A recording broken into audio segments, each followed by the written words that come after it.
भक्ति सुतौ तौ तरुणौ गृहीत्वा प्रेमैकरूपा सहसा विराज। श्रीकृष्ण गोविंद हरे मुरारे नाथेति नामानि मुहुर्वरन्। बोल भक्ति महारानी की जय। माता भक्ति दोनों पुत्रों के साथ जब तातथैया करके थिरकती नाचती संकीर्तन गाती सनकादिकों ने देखी। नारद जी के तो आनंद का ठिकाना नहीं रहा। भक्ति मां को प्रणाम किया ज्ञान वैराग्य के साथ। भक्ति मैया ने सनकादिकों को भागवत भगवान के साथ प्रणाम किया व्यासपीठ को और कहा महाराज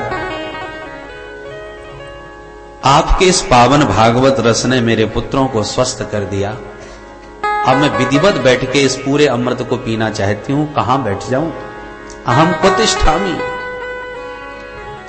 सनकादिक बोले देवी ये जितने भी श्रोता बंधु भक्त वैष्णव बैठे हैं तुम इन सबके हृदय में जाके विराजमान हो जाओ।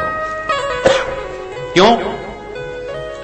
क्योंकि जिस भक्त के हृदय में भक्ति महारानी बैठ जाए फिर उस भक्त को भगवान के पीछे नहीं भागना पड़ता, भगवान ही उस भक्त के पीछे पीछे भागते हैं।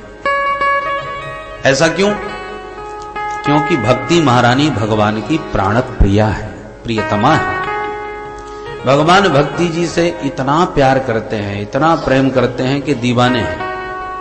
तो जहां जहां भक्ति महारानी जाती हैं पीछे पीछे वो भी पहुंच जाते हैं। तो आपके भवन में यदि भक्ति महारानी विराजमान हो जाएंगी तो भगवान अपने आप ही खिंचे चले आएंगे और आपके भवन में तुम ना भी चाहो तो भी जबरदस्ती घुस जाएंगे। सकल भुवन मध्य निर्धनास्तेऽपि धन्या निवसति हृदयेषां श्रीहरेर्भक्तिरेका। हरिरपि निजलोकं सर्वथा तो विहाय प्रविशति हृदि तेषां भक्तिसूत्रोपनद्धः।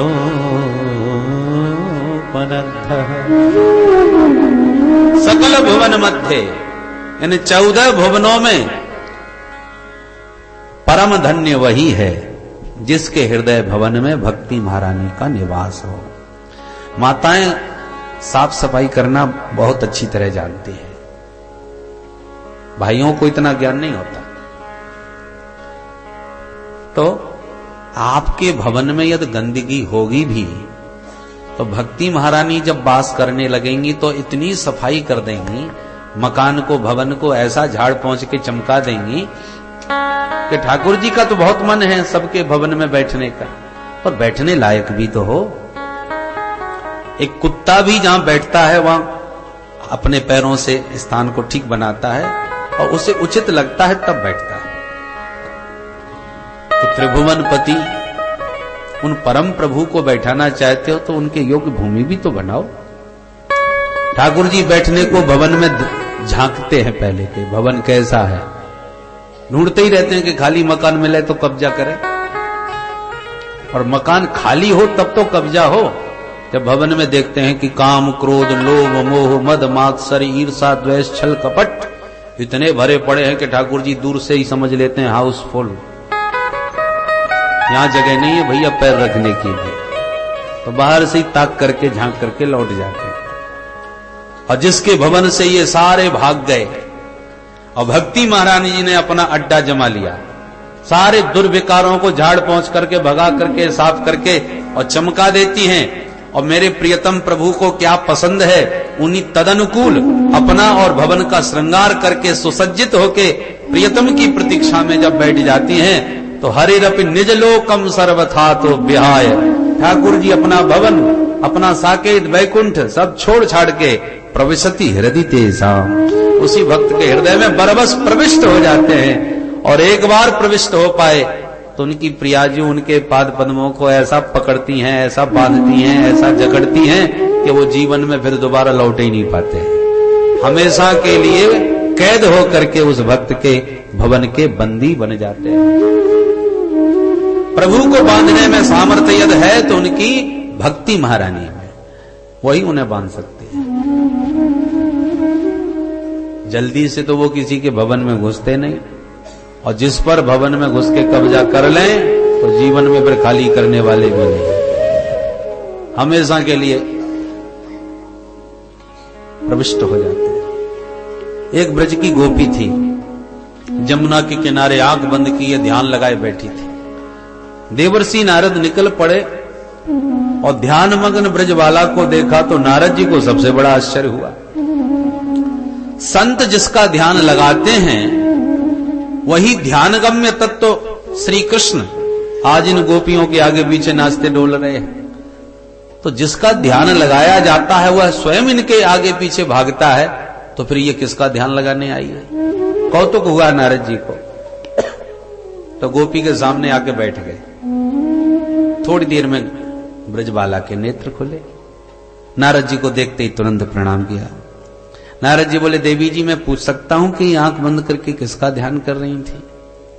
बोली भाली गोपी तुरंत प्रणाम करके बोली, महाराज अब कहा बताऊं, मैं तो आफत की मारी हूं, अपनी समस्या को समाधान ढूंढ रही हूं, मैं काऊ को ध्यान ना कर रही। अरे क्या समस्या बताओ? ब्रज गोपी बोली, महाराज आप परम संत हो, समाधान बताओ तो समस्या सुनाऊं। हाँ हाँ सब समाधान बताऊंगा, समस्या तो पता चले। तब गोपी ने अपनी समस्या सुनाई। महाराज सबसे बड़ी समस्या ये है, ये नंद को छोड़ो, टेढ़ी टांग बालो यशोदा नंदन मेरे चित्त में ऐसो चिपक के बैठ गया हो कि वाके चक्कर में घर को कछु काम मुंह पे ना हो सके। मैं बावरी है गई, परेशान है गई, वाके चक्कर में कछु काम ना हो गए, रोज सास की गाली सुननी पड़े। अब तुम आज की सुन लो महाराज। आज मैं सवेरे सवेरे जगी, मेरी सास बोली, बहू जाने गैया दोहला। मैंने दोनी उठाई, गैया दोबे गौशाला आई, और गौशाला में जैसी गैया दोबी लगी सुई नंद को लाला मेरे बगल में आके खड़ो है गयो। मुस्कुरा के बोलो, भाभी सबरो ही दूध दोहलेगी, मुंह को ना पिवाएगी, सवेरे को मैं भी भूखो डोल रहा हूं। बस बात कन्हैया की मोहनी मूरत देखते ही मैं एकदम बावरी है गई। मैं बोली, अरे लाला तू भूखो है, चल खोल अपना मोड़ो। कन्हैया ने मुंह फाड़ दियो। मैंने बर्तन की जगह सबरो दूध बाकी मुंह में धो दिया, और मैं धोती गई, वो गटागट पी तो गयो। मैं बड़ी प्रसन्न हो रही थी वाकू दुग्ध पान कराए के, और इतने में सास चिल्ला के बोली, ए बहू बर्बाद कर दियो तेने सबरो दूध। तब मुंह को ध्यान आयो, दूध तो सब धरती में पड़ो है, वहां कोई नंद को लाला नहीं। वो केवल मेरे भाव जगत का भावनात्मक कृष्ण था, जो मेरे भीतर ऐसा बसा बैठा है कि जब भी एकांत मिलता है वो तुरंत आके सामने खड़ा हो जाता है।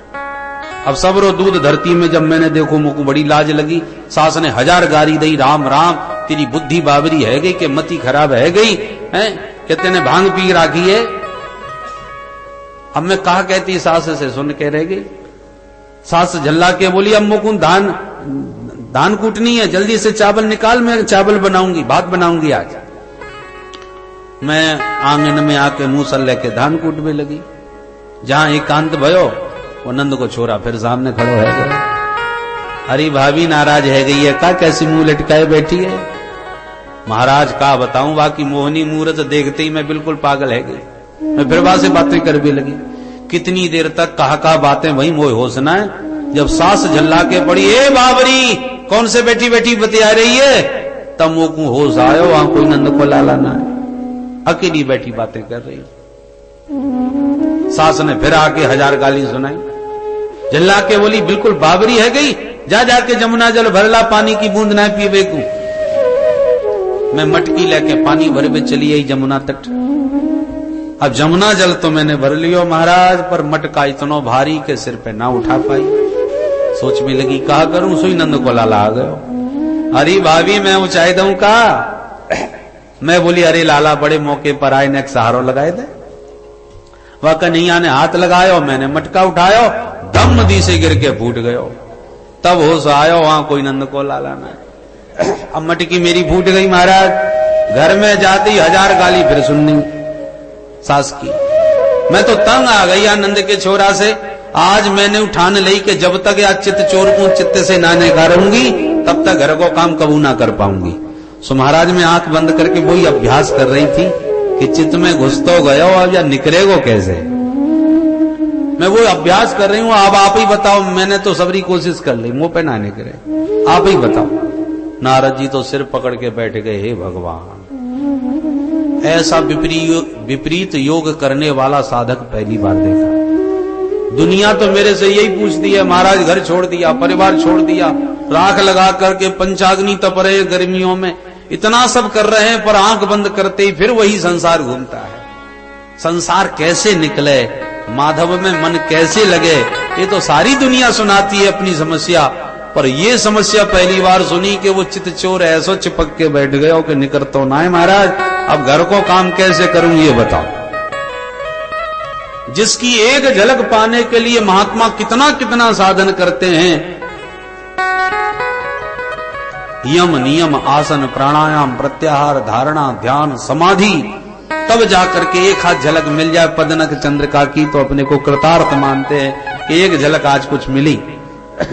प्रत्याहृत्य मुनि क्षणम विषय तो यस्मिन मनोधिष्यति, विषयों से जो अपना चित्त हटा करके जिस चरणों में लगाना चाहते हैं, धन्य है ये ब्रजबाला कि उसी चित्त चोर को बाहर निकालने के लिए ध्यान लगा रही है, समाधिस्थ होने का प्रयास कर रही है। संसार के विषयों में मन लगाना चाहती है, फिर भी मन लग नहीं रहा। मुग्धेयम किल पश्य तस्य हृदयात् निष्क्रांति माकांक्षति। तात्पर्य है कि जल्दी से तो वो आता नहीं, और यदि कहीं आ गया तो लाख प्रयास कर लो फिर वो निकलने वाला नहीं, छा जाता है। बंसी में जब तक मछली नहीं फंसी तभी तक बची है, और बंसी यदि फंस गई तो फिर चाहे जितना प्रयास कर ले मछली बचने वाली नहीं है। तो बंसी वाले के भी चितवन से जो एक बार फंस गया, घायल हो गया, वो फिर बचता नहीं। दुनिया सब छुड़ा देती है मीरा की तरह, उस बंसी की तान में ये चमत्कार है। इसलिए सनकादिक कहते हैं भक्ति महारानी से, देवी तुम इन समस्त भक्तों के हृदय भवन में विराजमान हो जाओ ताकि प्रभु के योग्य इनका हृदय भवन बने और माधव इसमें आकर के विराजमान हो। नारद जी अब प्रश्न करते हैं, भगवान भागवत के श्रवण से भक्ति महारानी और ज्ञान वैराग्य के साथ पुष्ट हो गई, ये तो मैंने प्रत्यक्ष देखा, परंतु बड़े बड़े पापी इस जगत में पड़े हैं, क्या उन पापियों का पाप भी नष्ट हो सकता है भागवत श्रवण से? और हो सकता है तो कौन कौन सा पाप कट सकता है ये बताओ। सनकादिक मुस्कुराए और बोले, नारद जी कौन कौन सा पाप कटता है ये तो प्रश्न खत्म करो। हम कहते हैं जीवन भर जिसने पाप के अलावा कुछ भी न किया हो। ये मानवाः पाप कृतस्तु सर्वदा सदा दुराचार गरता विमार्गगा क्रोधाग्नि दग्धा कुटिला शकामिनः सप्ताह यज्ञेन पुनः पुनन्ति ते। कलिकाल में बड़े से बड़े पापी भागवत सुधा सरिता में सराबर होते ही स्वच्छ हो जाएंगे, ये हमारा दावा है। बोले आज तक कोई स्वच्छ हुआ है? सनकादिक बोले, नारद जी हम तुम्हें एक ऐतिहासिक प्रसंग सुनाते हैं, ध्यान से सुनो। तुंगभद्रा नाम की नदी के किनारे एक पंडित जी रहते थे, उनका नाम था पंडित आत्मदेव शर्मा। शर्मा जी तो बेचारे बड़े सीधे सच्चे थे, पर उनकी पंडितानी बहुत खतरनाक थी। नाम था उनका श्रीमती धुंधुली देवी। जब तक लड़ाई झगड़ा न हो जाए, पड़ोसिन पर दो चार वाक युद्ध न हो जाए, तब तक उसका भोजन ही हजम नहीं होता था। पंडित जी बेचारे सीधे सच्चे थे, जैसे तैसे निर्वाह कर रहे थे। दुर्भाग्य से कोई संतान नहीं हुई, तो एक दिन ब्राह्मण के मन में इतनी गिलानी हुई कि गृहम त्यक्त्वा वनंगतः, घर छोड़ के वन में चला गया। वृक्ष के नीचे आंसू बहा रहा था कि एक संत निकल पड़े। संत ने रोते ब्राह्मण को देखा तो द्रवीभूत हो गए। उन्हें लगा कि बेचारा कोई एकांत में ब्राह्मण साधक मेरे प्रभु के लिए विलाप कर रहा है, कितना जीवन यूं ही चला गया, इसलिए इस जंगल में मेरे प्रभु को याद करके रो रहा है, चलो इसको कोई मार्गदर्शन दिखाऊं। ऐसा विचार करके साधु पूछ दिया, कथम रोदसी विप्रत्वं काते चिंता बलीयसी बदत्वं सत्वरं मह्यं स्वस्य दुःखस्य वो विप्र तुम कथम रोदसी, ब्राह्मण देवता आप क्यों रो रहे हो, क्या कष्ट है हमें बताओ। ब्राह्मण ने अपनी सारी पीड़ा विस्तार से बताई और कहा, महाराज क्या बताऊं, पूर्व जन्म के पाप उदय हुए, शादी को कितने साल बीत गए, कोई बच्चा नहीं। सुन करके संत ने मन में सोचा, रे राम राम, मैंने तो सोचा मेरे प्रभु के लिए रो रहा होगा, ये तो बेटा बेटी के लिए रोने आया है जंगल में। तो समझाने लगे, देखो ब्राह्मण, मुंचा ज्ञानम प्रजारूपम बलिष्ठा कर्मणो गति विवेकम तु समासाद्य त्यज संसार वासनम। ब्राह्मण देवता, बेटा बेटियों से सुख मिलेगा ये तुम्हारा बहुत बड़ा अज्ञान है। जो वस्तु आपके पास नहीं है आप उसी में सुख मानते हो। हे भगवान, किराए के मकान में रहते हैं, अपना मकान बन जाए बड़े सुखी हो जाए। अब मकान बन गया सुखी हो गए, बोले साहब मकान तो बन गया, गर्मी बहुत पड़ती है, जरा एयर कंडीशन और लग जाए, एसी लग गया सुखी हो गए। बोले साहब वो तो सब ठीक ठाक है, पर मकान बड़ा दूर है घर मार्केट से, थोड़ा गाड़ी का साधन और मिल जाए। जुटाते रहो जितना जुटा सकते हो साधन, पर सुखी कब हुए जरा पूछो। जिनके पास ये समस्त साधन हैं उनसे भी तो पूछ के देखो वो कितने सुखी हैं।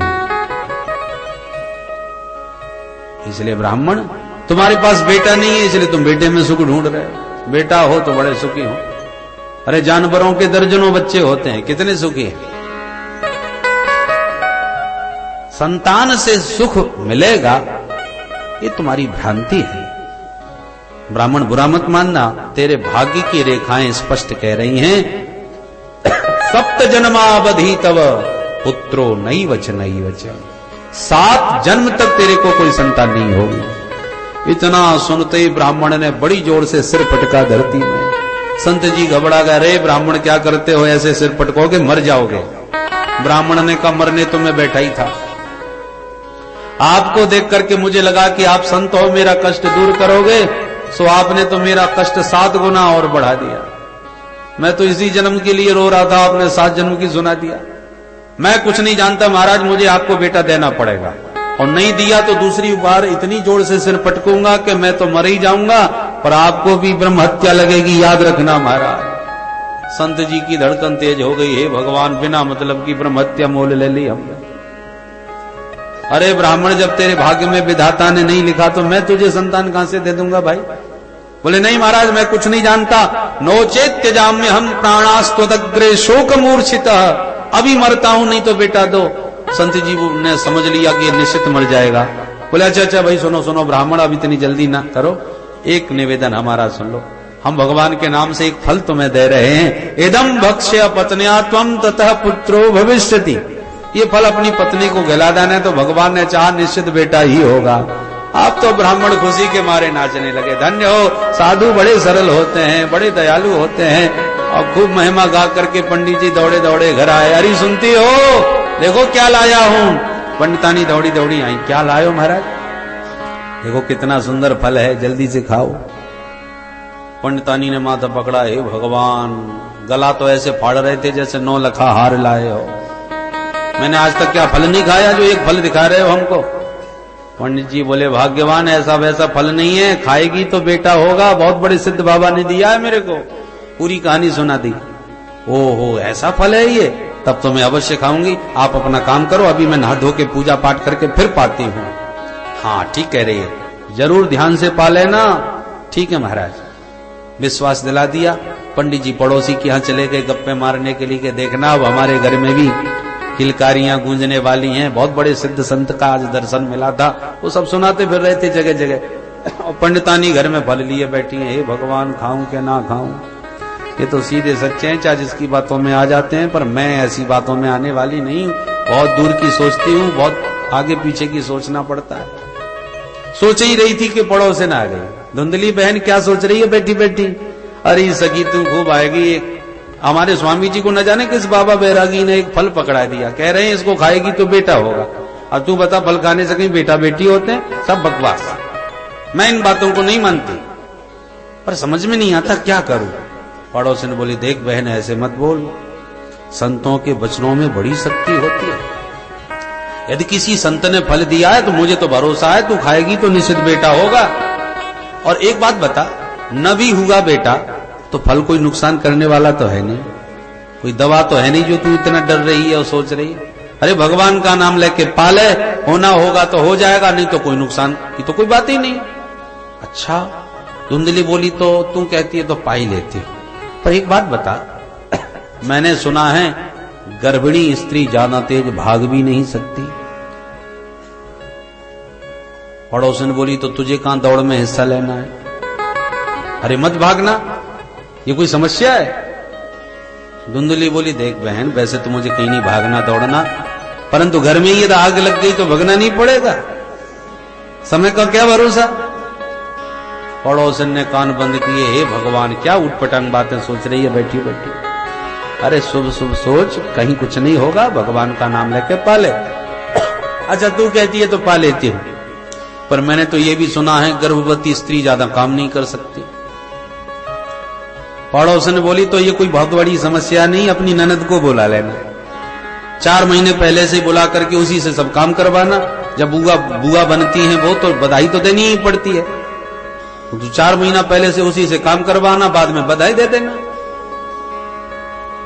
धुंधली बोली, बहन तू नहीं जानती, मेरी ननद महाचोटी 4 महीना की कह रही है, 1 महीना भी घर में आ गई तो मेरा तो घर साफ कर जाएगी, मैं कभी नहीं बुलाने की। पड़ोसन बोली, ठीक है मत बुलाना, कोई नौकर चाकर रख लेना, सब घर के काम हो जाएंगे, तू तो भगवान का नाम लेके फल खा ले। अच्छा बहन तू कहती है तो खा ही लेती हूं, पर एक बात और सुन। क्या? बोले मैंने सुना है सुखदेव जी मां के गर्भ में 12 वर्ष रहे थे, सही बात है? बोले हाँ बहन सुना तो मैंने भी, ऐसा ही है। बोले हे भगवान, तब तो मैं ये खतरा कभी मोल नहीं लेने वाली, मेरे साथ ऐसा कुछ हो गया मैं तो जीते जी मर जाऊंगी। सुखवद निवसेत गर्भम तदा में मरणम भवेत एवं कुतर्क योगेन तत्फलम नैव भक्षितम। सनकादिक कहते हैं नारद जी इतने कुतर्क किए कि डर के मारे आखिर में उसने फल खाया ही नहीं। पड़ोसन बेचारी समझा समझा के माथा गर्म हो गया, सो चली गई, तेरे को जो बुद्धि में आवे सो कर, पर इसने फल नहीं खाया। इतने में छोटी बहन आ गई इसकी। बहन क्या कर रही हो? धुंधली ने सारी कहानी उसको सुनाई। छोटी बहन यही चाहती थी इसके कोई ना हो तो एक मेरा बेटा ये गोद ले लेगी और सारी संपत्ति मेरी हो जाएगी। तो छोटी बहन ने और माथा खराब कर दिया, फल खाने से कहीं बेटा बेटी होते हैं? सब कपास तक। मेरी बात मान, मुझ में तुझ में कोई अंतर नहीं है बहन, मेरे को बच्चा होने वाला है, मैं तुझे वचन देती हूं अब की बार जो मेरा बेटा होगा उस पर तेरा ही अधिकार हो, और ये फल तू अपनी गैया को खिला दे। इतने वर्षों से घर में बंद है, उसके भी तो कोई बछड़ा नहीं हो रहा। देखे महाराज जी के वचन में कितनी शक्ति है, फल की परीक्षा भी हो जाए। अतः ये फल तू गाय को खिला, बेटे का बेटा तुझे मिल जाएगा, कोई खतरा नहीं, और फल की परीक्षा भी हो जाए। धुंधली बोली, वाह बहन तूने तो मेरी सारी समस्या चुटकियों में ही हल कर दी, बहन हो तो तेरी जैसी हो। बड़ी खुश हो गई, चुपचाप गाय को फल खिला दिया। पतिदेव लौटे, कहो देवी फल खाया? बोले हाँ महाराज, तुम्हारे जाते ही उसी वक्त बोल पा लिया मैंने, झूठ बोल गए। और बातें बनाती रही कि मुझे बड़ा फायदा हो रहा है। कालांतर में छोटी बहन के बेटा हुआ, उसने चुपचाप रात में धुंधली को दे दिया, और धुंधली ने उसे अपना बता करके पतिदेव को समझा दिया। बोले वाले पंडित जी खुशी में नाचने लगे, बड़ा भारी पुत्र जन्मोत्सव मनाया। और ठीक उसके 3 महीने बाद साधेनु सुसवेर भकः, जिस गाय को फल खिलाया था उसके भी एक बेटा हो गया। सर्वांग सुंदरम दिव्यम निर्मलम कनक प्रभम। बड़ा ही सर्वांग सुंदर दिव्य पुत्र गाय का। मात्र कान ही गाय जैसे थे, बाकी तो बिल्कुल मानव जैसे। गांव वालों को पता चला, बड़ी भीड़ इकट्ठी हो गई। भाग्योदयो धुना जाता आत्मदेवस्य पश्यत धैन्वा बाल प्रसूतस्तु दैवरूपी कौतुकम्। बधाई हो पंडित जी महाराज, कहां तो एक बेटे का मुंह देखने को तरसते रहते थे, अब तो तुम्हारी गाय ने भी बेटा दे दिया, दो बेटा हो गए। भाई भगवान देते हैं तो छप्पड़ फाड़ के देते हैं। पूरा गांव पंडित जी के सौभाग्य की सराहना करने लगा। धीरे धीरे बच्चे बड़े हुए, दोनों बच्चों के नामकरण हुए। गाय के पुत्र का कान गाय जैसा है, इसलिए नाम गौकर्ण, और अपने बेटे का नाम तो धुंधली घड़ी हो गई। सुनो जी, 9 महीने कष्ट मैंने भोगे हैं और तुम नाम रखने के लिए खड़े हो गए। अच्छा, बुरा क्यों मानती है, तू नाम रख दे। बोले मेरा बेटा तो नाम मैं ही रखूंगी। हाँ रखो। बोले मेरा नाम धुंधली, बेटे का नाम धुंधकारी होना चाहिए। ठीक है देवी, जैसी थारी मर्जी। धीरे धीरे बच्चे बड़े हो गए। दोनों ने ख्याति प्राप्त करी, एक विख्यात तो दूसरा कुख्यात। गौकर्ण जी जिस गली से निकल जाएं, लोग श्रद्धा से चरण छूने को दौड़ पड़े, इतनी भीड़ लग जाए। और धुंधकारी जिस गली से गुजर जाए, लोग ताला बंद करके भग जाए, घरों में छुप जाएं, इतना दुष्ट। कियत कालेन तौ जातौ तरुणौ तनयाविति गौकर्णः पंडितो ज्ञानी धुंधकारी महाखला। धुंधकारी बहुत ही दुष्ट प्रकृति का हुआ। चोरी करे, डकैती डाले, व्यभिचार में प्रवृत्त होकर घर की सारी संपत्ति नाच गाने में लुटा डाली। घर के बर्तन तक उठा के बाजार में बेच दिया। अब पंडित जी सिर पकड़ के रोने लगे। क्व तिष्ठामि क्व गच्छामि को मे दुखम व्यपोहै। हे भगवान, कहां जाऊं, किसके पास बैठूं, किसको अपनी समस्या सुनाऊं। इससे तो अच्छा है कि कहीं एकांत में जाके आत्महत्या कर लो। प्राणास्तजामि दुखेन, मरने को निकल पड़े। पहले भी निकले थे, क्यों? बोले बेटा नहीं। आज फिर मरने निकल पड़े, क्यों? बोले बेटा क्यों है। यही समस्या है। जब तक अपनों की प्रताड़ना न मिले तब तक संसार छूटता नहीं, उसी में रस दिखाई पड़ता है। ये मिल जाए, वो मिल जाए। जब अपनों से थप्पड़ लगती है तभी वैराग्य होता है। दिन से हम चिपके बैठे हैं। एक बार लोहा सोना आपस में बातें करने लगे। सोना लोहे से बोला, क्यों रे, पिटता भी तू भी खूब पिटता है, मैं भी खूब पिटता हूं। दोनों की पिटाई होती है और एक जैसी होती है, पर तू जितना चिल्लाता है उतना मैं नहीं चिल्लाता। सोना पिटता तो है पर इतनी आवाज थोड़ी होती, और लोहा पिटे तो महाराज पूरा मोहल्ला को पता चल जाता है, इतना चीखता है। तो स्वर्ण ने पूछा, तू इतना चीखता क्यों है? लोहे ने कहा, मित्र तू सोना है और लोहे से तू पिटता है, और मेरी विडंबना यह है कि मैं भी लोहा, मुझे पीटने वाला भी लोहा। मैं अपनों से पिट रहा हूं, तू परायों से पिटा है। तो पराया कोई पीटे तो उसकी पीड़ा सह ली जाए, पर अपना पीटे तो व्यक्ति कहां जाए। इसलिए तू मेरी वेदना को समझ नहीं सकता। बोलो राधे राधे राधे राधे। तो आज अपना ही बेटा धुंधकारी पीट रहा है, तो अब आत्मदेव जिसके लिए इतना रो रो करके संत के बल को लेके आया, आज उसी ने रुलाया तो भागा। गौकर्ण जी ने देख लिया तो हाथ पकड़ के रोक लिया, और 2 श्लोकों में बड़ा ही दिव्य उपदेश शास्त्रों का दिया। पिताजी ये बताइए, संसार में आपको सुखी कौन नजर आता है? न चेन्द्रस्य सुखम किंचित न सुखम चक्रवर्तिनः सुखमस्ति विरक्तस्य मुनिरेकांत जीविनः। कोई तन दुखी, कोई मन दुखी, कोई धन बिन रहत उदास, थोड़े थोड़े सब दुखी सुखी राम के दास। राम के दास कभी न होवे उदास। इसलिए पिताजी ये दुनियादारी का झंझट छोड़ो, राम जी का भजन करो। आत्मदेव ने कहा बेटा तूने बिल्कुल ठीक कहा, यही बात है एक संत ने मुझे पहले समझाई थी पर मेरी मति मारी गई, मेरी समझ में नहीं आई। आज तेरी बात बिल्कुल समझ में आ रही है। बेटा मेरा मन भी कहता है कि मुझे भजन करना चाहिए, पर क्या करूं, मन लगता नहीं। कैसे मन लगाऊं? गौखड़ जी कहते हम बताते हैं। दो बातों का पहले अभ्यास कर लो। संसार में बांधने वाली दो रस्सियां हैं पिताजी। विवेक से चिंतन पूर्वक इन दो रस्सियों को जिसने खोल दिया वही संसार से मुक्त हो गया। वो दो रस्सियां कौन सी हैं? देहिस्थिमान् सरुधरे भिमतिं त्यजत्वम् जाया स्वतादिषु सदा ममतां विमुञ्च पश्यानिशं जगदिदं क्षणभङ्गनिष्ठम् वैराग्य राग रसिको भव भक्तिनिष्ठ। पिताजी ये जो शरीर है ना, इस शरीर को ही हम आत्मा माने बैठे हैं, सारा जीवन इसी के पोषण में लगे रहते हैं, जबकि ये हमारा स्वरूप नहीं, ये हमारी पंचायती धर्मशाला है जिसमें हम कुछ दिन के लिए किराए से रहने आए हैं और सारी जिंदगी सारी संपत्ति धर्मशाला की सजावट में लगा दे। अरे धर्मशाला तो दूसरों की है, जब चाहेंगे पंच छोड़ा लेंगे। पंचायती मामला है किन पंचों का?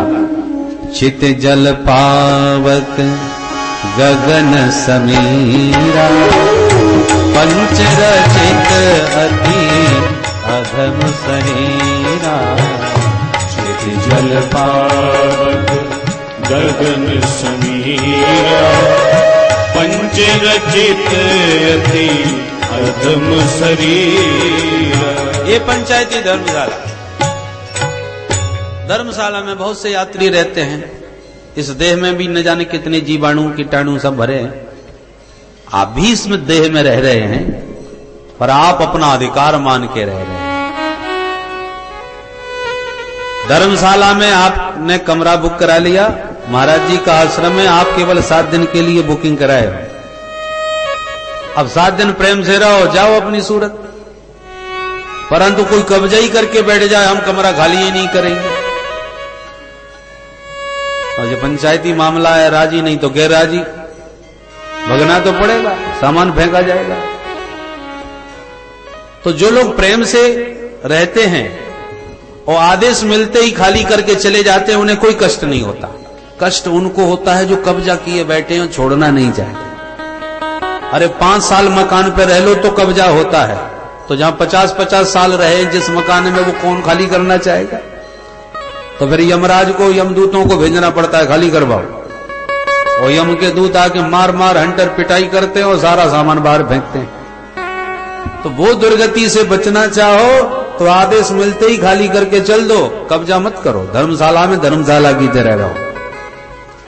धर्मशाला की तरह रहने का मतलब ये ज्ञान होना चाहिए यात्री को कि हमें खाली करना है, ये हमारा मकान नहीं है। ये बस विवेक बना रहो तो घर की तरह आराम से साफ सफाई भी करो। धर्मशाला का मतलब ये भी ना समझ लो चलते समय बलवई निकाल के ले गए या चाहे जहां तोड़ फोड़ कर गए, ये भी गलत बात है। घर की तरह रहो पर घर नहीं है, ये ध्यान रखो। बोलो राधे राधे। देहिस्थिमान् सरुधरे भिमतिं त्यजत्वम्। और दूसरी बात, न ये हमारा घर है, न ये यात्री हमारे घर के हैं। कोई कहीं से आया है, कोई कहीं से आया है, कोई सूरत से, कोई बंबई से,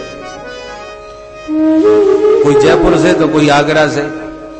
अब जगह जगह के यात्री हैं जो 7 दिन के लिए सत्संग में आए हैं, बैठे हैं, रह रहे हैं घर परिवार की तरह बन के। और जहां कार्यक्रम संपन्न, सूरत वाले सूरत गए, बंबई वाले बंबई गए, सब अपने अपने घर चले गए। ऐसे ही आप इस जगत के बीच आए हो, धर्मशाला में आप प्रेम से रह रहे हो। इसी धर्मशाला में रहते रहते माता जी, पिताजी, भैया जी, बहन जी, फूफा जी, काका जी, दादाजी, नाना जी, ये न जाने कितने यात्री हैं जो तुम्हारे साथ में सफर कर रहे हैं। पुत्र दाराक्त बंधु नाम संगम पांथ संगम। यात्रा करते समय कितने ही यात्री ट्रेन में एक दूसरे के मित्र बन जाते हैं। अनुकूल मिल गए तो मित्रता बढ़ गई, प्रतिकूल मिले तो ट्रेन में खटपट हो गई। पर अनुकूल हो या प्रतिकूल हो, जिसका जितना रिजर्वेशन है वो यात्रा प्रेम से कर सकता है। अच्छे हो तो भी उन्हें अपने स्टेशन पर उतरना है, बुरे हो उनको भी उतरना है। तो मैं तो कुछ समय के लिए जो संयोग मिल गया है तो मिलजुल के उनके बीच में काट लो और अपने घर को जाओ। ट्रेन में किसी को नहीं रहना है, यात्री अपने अपने स्टेशन पर उतर रहे हैं। तो जीवन के सफर में भी जिसका टिकट जहां पूरा हुआ सो वो उतर के गया अपने घर, उसका टिकट वहीं संपन्न हो गया, हमने जाके मरघट में उसे विदा कर दिया। अब एक की सीट खाली हुई तो दूसरा यात्री चढ़ गया, अब यहां से हमारा रिजर्वेशन। जब पैदा हो गए थे तो किसी को नहीं जानते थे, पैदा होने के बाद ही तो जान पहचान भई माताजी, पिताजी आदि की। उसी प्रकार ट्रेन में आप सफर करते हो, आपको क्या मालूम कौन कौन यात्री आपके साथ होंगे। जब गए ट्रेन में बैठे तो पता चला और परिचय बढ़ा, और परिचय बढ़ा तो घनिष्ठताएं बढ़ी, अनुकूलता प्रतिकूलताएं बनी, और जब जब स्टेशन जिसका आता गया वो उतर के निकलता गया। ऐसे ही जीवन के सफर में कभी कोई आ रहा है, कोई जा रहा है। पहले माता पिता भाई बहन के यात्री हमारे साथ में थे, अब पुराने पुराने यात्री उतरते गए तो नए नए मिलते गए।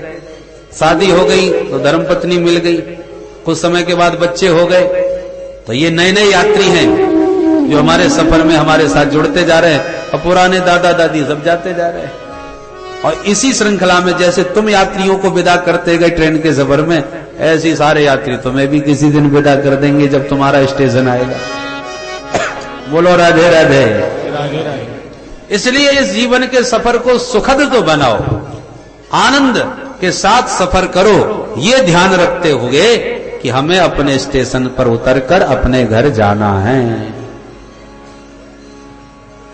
यात्रियों से प्रेम करने में बुराई नहीं है, पर आसक्ति मत करो जो छोड़ते ही ना बने। कि स्टेशन पर उसकी गाड़ी रुकी और तुम उसे गलवैया लगाए मिल रहे हो, वाह भैया कितना आनंद दिया तुमने भैया, उस समय का पता ही नहीं चला, इतना बढ़िया सुखद सफर हुआ। और ट्रेन ने सीटी मार दी, वो चलने को तैयार, वो बेचारा उतर ही नहीं पाया। पता चला कि काला कोट वाला टीटी आया, उसने धक्का मार के उतारा और सामान फेंक दिया। तो वो धक्का मार के तुम्हें उतारे, ये कोई अच्छी बात थोड़ी है। आप आराम से उतर जाओ, जितना मिलना है पहले ही मिल लो। ऐसे ही सबसे संसार में मिलजुल करके आनंद का जीवन का सफर चलाओ। परंतु जब स्टेशन आ जाए तो यात्रियों से तुरंत विदा लो, और नहीं विदा लोगे तो फिर काले कोट वाले आएंगे और जबरदस्ती विदा लेकर के धक्का मार के भगाएंगे, ट्रेन से बाहर फेंकेंगे। तो अपनी दुर्गति क्यों कराए, जितना था मिलना था मिल लिया। अरे 50-50 साल 100-100 साल रह के नहीं मिल पाए तो आप 5 मिनट में कितना मिल लोगे। अद्यवाब्द शतांतरिवा मृत्युर्वै प्राणिनाम ध्रुव। आज हो या 100 साल के बाद, स्टेशन तो सबका आने वाला है। इतना बढ़िया उपदेश गौकर्ण जी ने दिया कि आत्मदेव की बुद्धि में बात उतरती चली गई। बेटा तू बिल्कुल ठीक कह रहा है। गौकर्ण जी बोले, पिताजी अब दूसरों का गुण दोष देखना बिल्कुल बंद कर दो और आत्मनिरीक्षण करो कि आप क्या हो। क्योंकि सारा जीवन तो हम दूसरों के ही बारे में सोचते रहते हैं और दूसरों की यही समीक्षा करते हैं। फलाने ने देखो ऐसा कर दिया, देखना निश्चित घाटा खाएगा। और वो नंबर 1 का बदमाश है, मैं जानता हूं उसको। अरे तू उसको जान के क्या करेगा, तू पहले अपने आप को तो जान।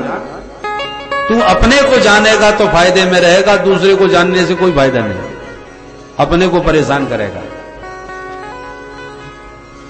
अन्यस्य दोष गुण चिंतन माशु मुक्त्वा सेवा कथा रसमहो नितराम पिबत्वम। एक एक सूत्र गौकर्ण जी का बुद्धि में ऐसा उतर गया आत्मदेव के। एवं सुतोक्ति वसतोपि गृहम विहाय। तुरंत घर छोड़ के आत्मदेव निकल पड़ा। बेटा तेरी बात समझ में आ गई, अब मैं तो केवल एकमात्र प्रभु का हूं ये मैं जान गया और उन्हीं का होकर के रहूंगा। निकल गए आत्मदेव जी घर छोड़ के। पिताजी के जाते धुंधकारी ने माताजी को पकड़ा। माताजी बताओ माल कहां कहां गाड़ रखा है। पिताजी सब बता के गए होंगे, और नहीं बताओगी तो जलती लकड़ी से मारूंगा। जो जलती लकड़ी दिखाई, पवित्रम तिष्ठति ब्रूहि, जल्दी बता। सुमैया डर के मारे घर छोड़ के ऐसी भागी कि दौड़ करके कुआं में गिर के आत्महत्या कर बैठी। गोकर्ण जी को लगा कि पिताजी वन को गए, माताजी कुआं में गई, अब लगता है हमारा नंबर आ गया। तो हाथ जोड़ के बोले भैया हमारी तीर्थ यात्रा करने का मन है, चला जाऊं? धुंधकारी बोले अच्छा जाओ। सुई गोकर्ण जी खिसक गए तीर्थ यात्रा के बहाने। अब धुंधकारी बिल्कुल अकेला घर में रह गया, तो 5 गणिकाओं को बाजार से लाके घर में बैठा लिया। चोरी डकैती आदि के द्वारा धन लूट के उन 5 को दिया करता था। एक दिन राजा के घर इसने चोरी करी, हीरे जवाहरात बहुत सारे भर के ले आया। गणिकाओं ने जब देखा, ओहो जिंदगी भर आनंद करेंगे, परंतु ये यदि पकड़ा गया राजा के हाथ तो जरूर हम भी मरेंगे। तो रात में ही गले में रस्सी बांध करके धुंधकारी को ही मार डाला, गड्ढा खोद के गाड़ दिया, माल का बंटवारा करके 5 गायब। भयंकर प्रेत बना, अकाल मौत मरा धुंधकारी। गोकर्ण जी को पता चला तो गया में पिंडदान करते हुए घर आए। रात्रि विश्राम कर रहे थे घर में कि एक भेड़ का बच्चा दिखा। एकदम भेड़ का बच्चा देखते देखते हाथी बन गया, फिर भैंसा बन गया। गोकर्ण जी घबरा गए। कस्तम, कौन हो भैया? तो रोने लगा बड़ी जोर जोर से, बोलता कुछ नहीं। हाथ में जल लेके मंत्र पढ़ के मारा जल, सोई वह प्रेतात्मा बोल पड़ा, अहम धाता त्वदीयोस्मि धुंधकारी नामतः स्वकीयेनैव दोषेण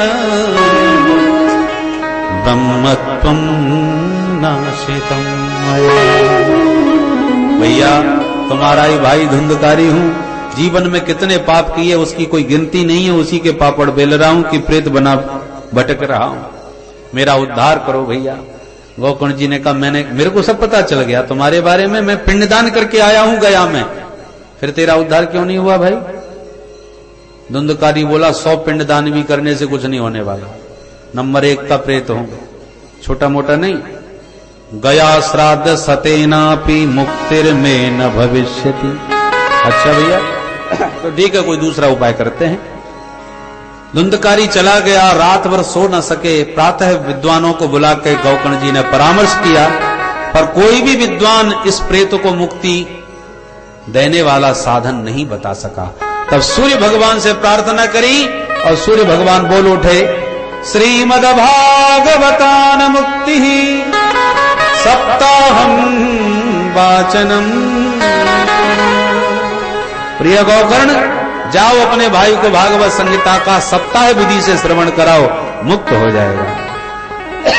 बोल भागवत भगवान की जय। तब गोकर्ण जी ने भव्य भागवत का समारोह किया। श्रोता समुदाय हजारों की संख्या में उमड़ घुमड़ के आ गया, और जैसी कथा का शुभारंभ गोकर्ण जी ने किया, धुंधकारी भी दौड़ा चला आया और 7 गांठ के बांस में घुस करके कथा सुनने लगा।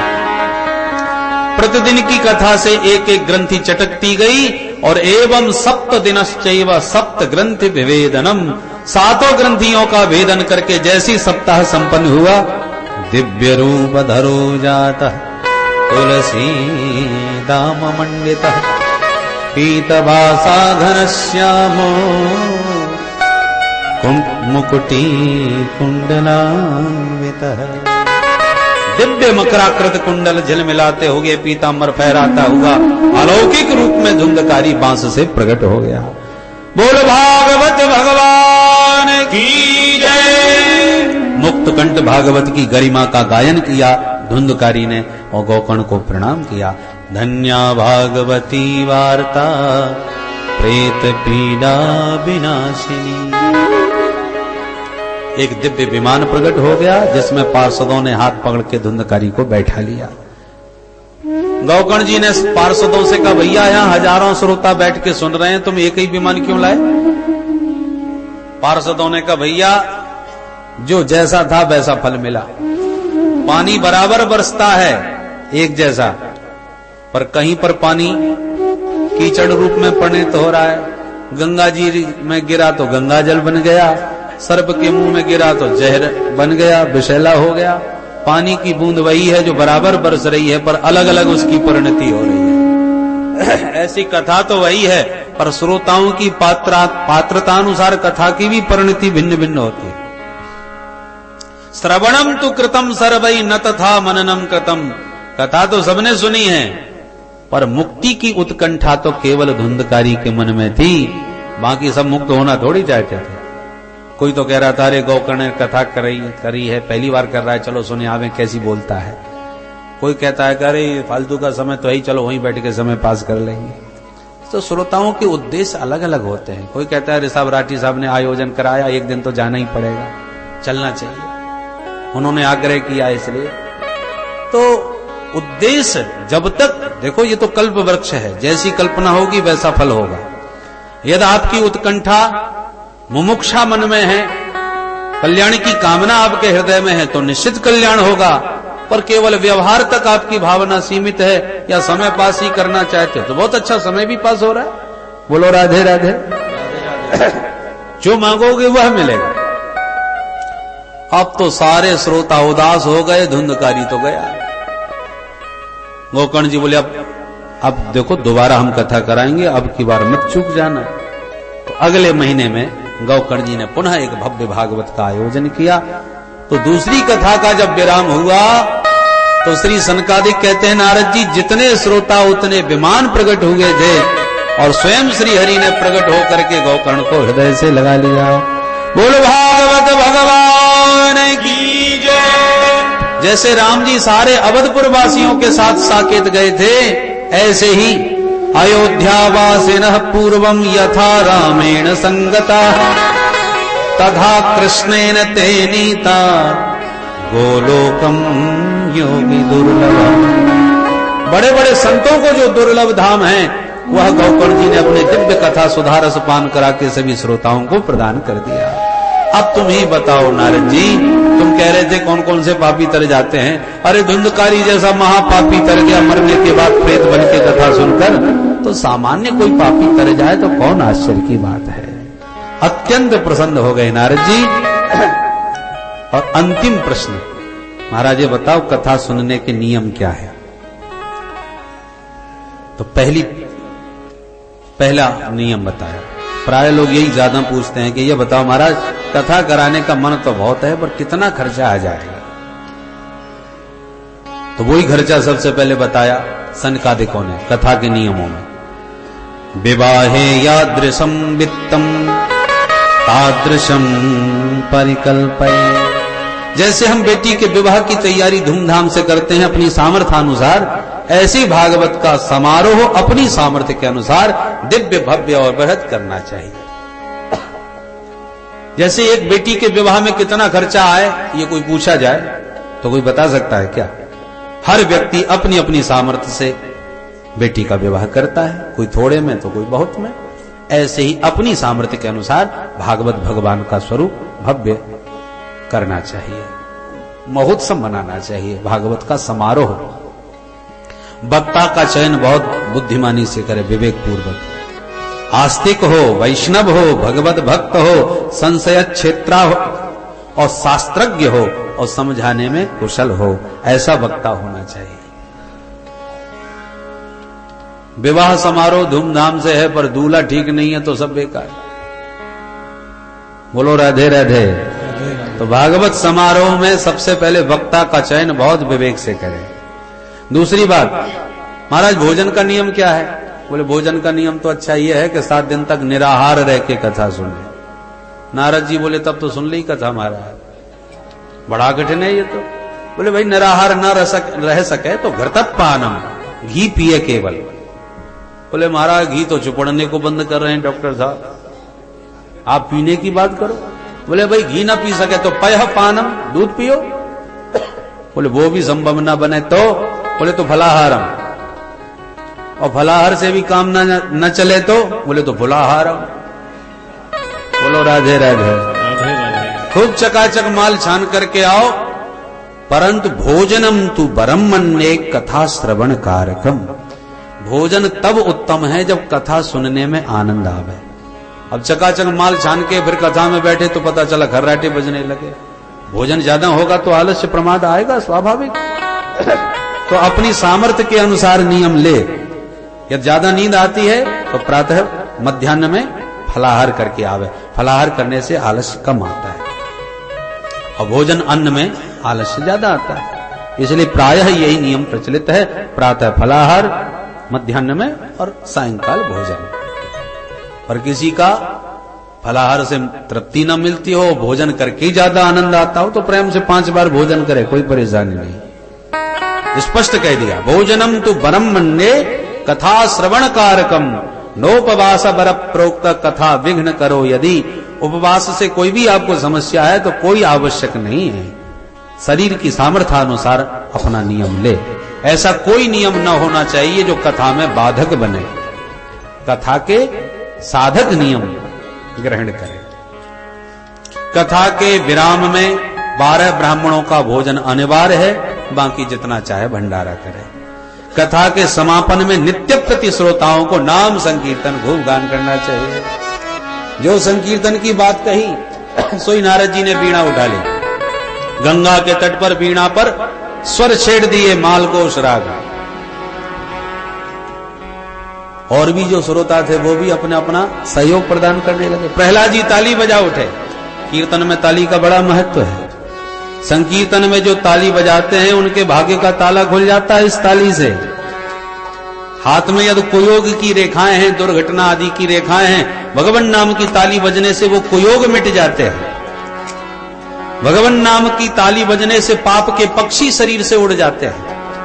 और पाप के पक्षी उड़ के जाते कहां हैं? बोले जो कीर्तन में मौन बैठे रहते हैं उन्हीं के सिर पे बैठ जाते हैं। इसलिए कीर्तन में मौन नहीं होना चाहिए, सबको मिलकर ताली बजा के कीर्तन करना चाहिए।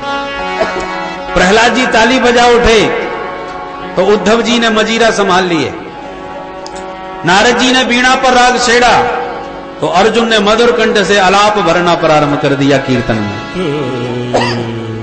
देवराज इंद्र ने मृदंग पर थाप दे करके ताल का सहयोग प्रदान किया तो सनकादि जय जयकार कर उठे। जय हो, बहुत अच्छा, बलिहारी कह के उत्साह बढ़ाने लगे।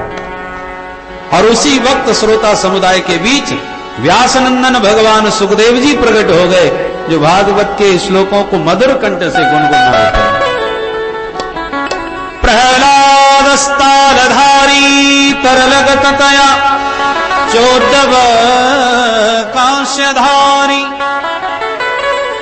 वीणाधारी सुररसि स्वर कुशलतया राग करता अर्जुनो इंद्रो भादीन मृदंगम जय जय सुकरा कीर्तने ते कुमारा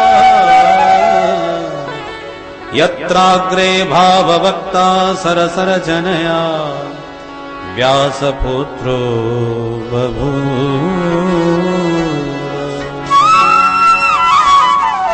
सभी श्रोताओं के साथ झूम उठे देवर्षि नारद संकीर्तन में। आइए हम और आप भी सम्मिलित होकर के इस संकीर्तन का स्वर जब ब्रह्मा जी के कान में पड़ा तो ब्रह्माणी जी को साथ में लिए भागे चले आए। भोलेनाथ के कान में स्वर पड़ा तो भवानी के साथ भागे चले आए। और श्री हरि नारायण की तो प्रतिज्ञा है, मद भक्ता यत्र गायंती तत्र तिष्ठामि नारद। हमारे श्री हरि नाम संकीर्तन सुनते ही खिंचे चले जाते हैं चुंबक की तरह।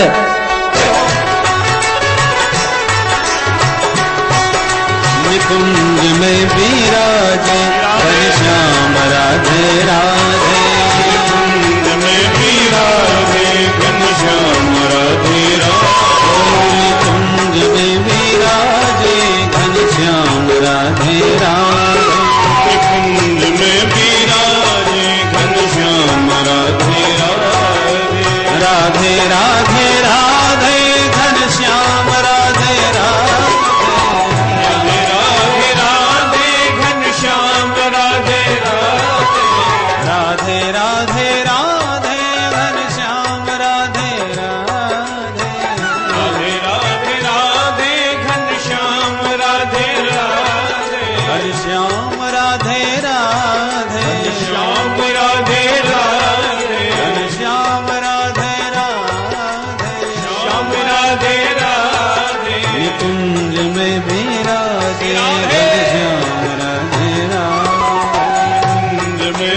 विराजे घनश्याम राधे राधे कुंज में विराजे घनश्याम राधे राधे कुंज में विराजे घनश्याम राधे राधे राधे राधे राधे घनश्याम राधे राधे राधे राधे घनश्याम राधे राधे राधे राधे राधे घनश्याम राधे राधे राधे राधे घनश्याम राधे राधे राधे राधे राधे घनश्याम राधे राधे राधे राधे राधे घनश्याम राधे राधे राधे राधे घनश्याम राधे राधे राधे राधे राधे घनश्याम राधे राधे राधे राधे राधे घनश्याम राधे राधे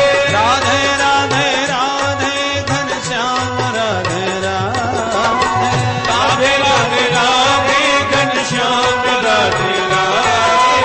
राधे राधे राधे घनश्याम राधे राधे राधे राधे राधे घनश्याम राधे राधे कुंज में विराजे राधे श्याम राधे राधे कुंज में विराजे घनश्याम राधे राधे कुंज में विराजे घनश्याम राधे राधे कुंज में विराजे घनश्याम राधे राधे घनश्याम राधे राधे घनश्याम राधे राधे घनश्याम राधे राधे घनश्याम राधे राधे घनश्याम राधे राधे घनश्याम राधे राधे ओ घनश्याम राधे राधे घनश्याम राधे ओ राधे घनश्याम राधे राधे घनश्याम राधे राधे घनश्याम राधे राधे घनश्याम राधे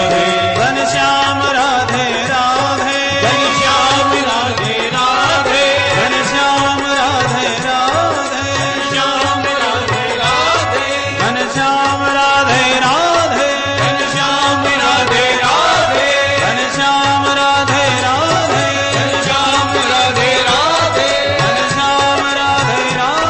घनश्याम राधे राधे घनश्याम राधे राधे घनश्याम राधे राधे घनश्याम राधे राधे घनश्याम राधे राधे घनश्याम राधे राधे घनश्याम राधे राधे घनश्याम राधे राधे घनश्याम राधे राधे ये कुंज में विराजे जय हो। घनश्याम राधे राधे कुंज में विराजे घनश्याम राधे राधे कुंज में विराजे घनश्याम राधे राधे कुंज में विराजे घनश्याम राधे राधे कुंज में विराजे घनश्याम राधे राधे कुंज में विराजे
घनश्याम राधे राधे कुंज में विराजे घनश्याम राधे राधे कुंज में विराजे घनश्याम राधे राधे।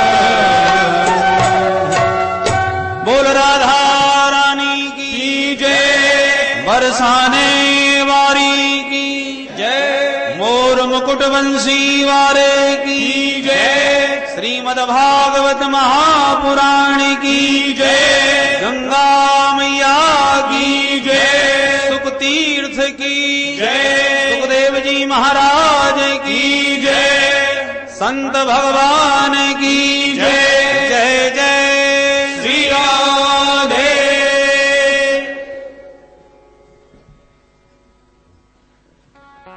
अभी हम लोगों ने महाराज जी के द्वारा श्रीमद् भागवत की अमृत वर्षा श्रवण की। आप लोग समय का ध्यान रखें।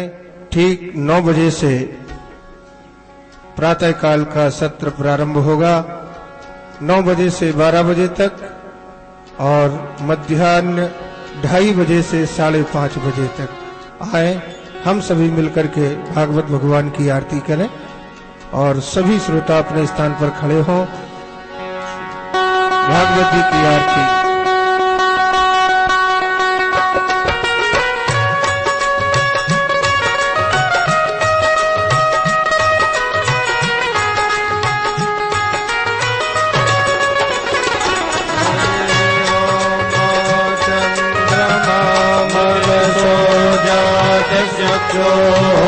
सूर्यो अजायत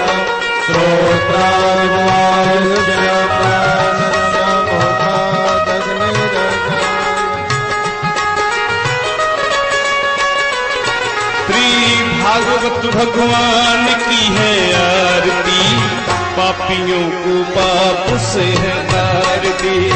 भागवत भगवान की है आरती, पापियों को पाप से है तारती। भागवत भगवान की है आरती, पापियों को पाप से है तारती। भागवत भगवान की है आरती, पापियों को पाप से है तारती। ये अमर ग्रंथ ये मुक्ति पंथ ये पंचम वेद निराला, नव ज्योति जगाने वाला। ये अमर ग्रंथ ये मुक्ति पंथ ये पंचम वेद निराला, नव ज्योति जगाने वाला है। हरि नाम यही हरि धाम यही, हरि नाम यही हरि धाम यही। जग के मंगल की आरती, पापियों को पाप से है तारती। भागवत भगवान की है आरती, पापियों को पाप से है तारती। ये शांति गीत पावन पुनीत, पापों को मिटाने वाला, हरि दर्श कराने वाला। ये शांति गीत पावन पुनीत, पापों को मिटाने वाला, हरि दर्श कराने वाला है। ये सुख करनी ये दुख हरनी, ये सुख करनी ये दुख हरनी। मधुसूदन की आरती, पापियों को पाप से है तारती। भागवत भगवान की है आरती, पापियों को पाप से है तारती। ये मधुर बोल सतपंथ खोल, सन्मार्ग दिखाने वाला, बिगड़ी को बनाने वाला। ये मधुर बोल सतपंथ खोल, सन्मार्ग दिखाने वाला, बिगड़ी को बनाने वाला है। श्री राम यही घनश्याम यही, श्री राम यही घनश्याम यही। श्री राम यही घनश्याम यही, घनश्याम यही। जग के मंगल की आरती, पापियों को पाप से है तारती। भागवत भगवान की है आरती, पापियों को पाप से है तारती।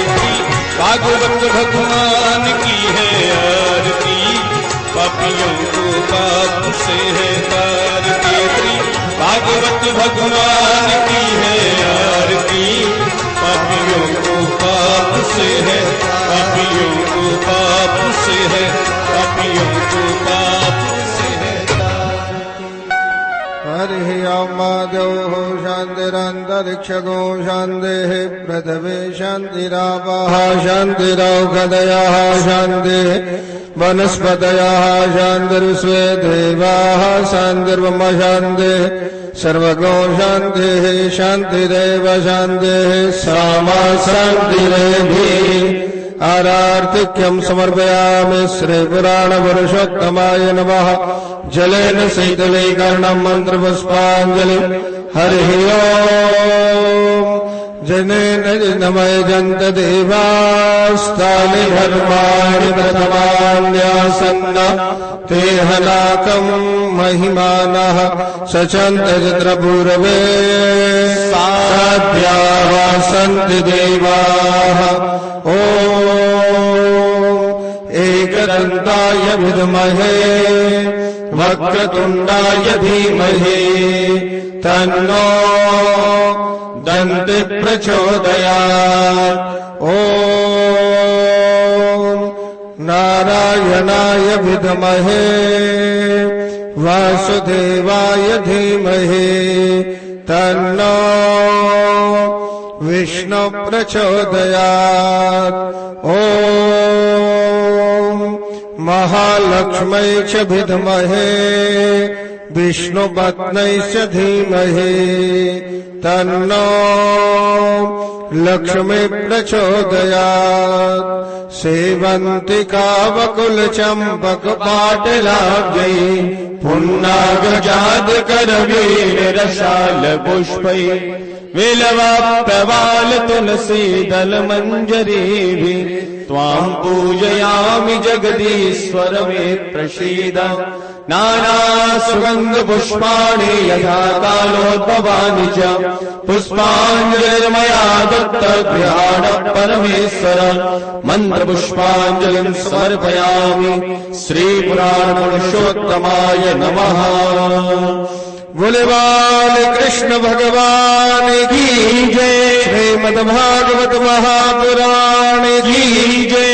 वेद व्यास भगवान की जय। श्री सुखदेव जी महाराज की जय।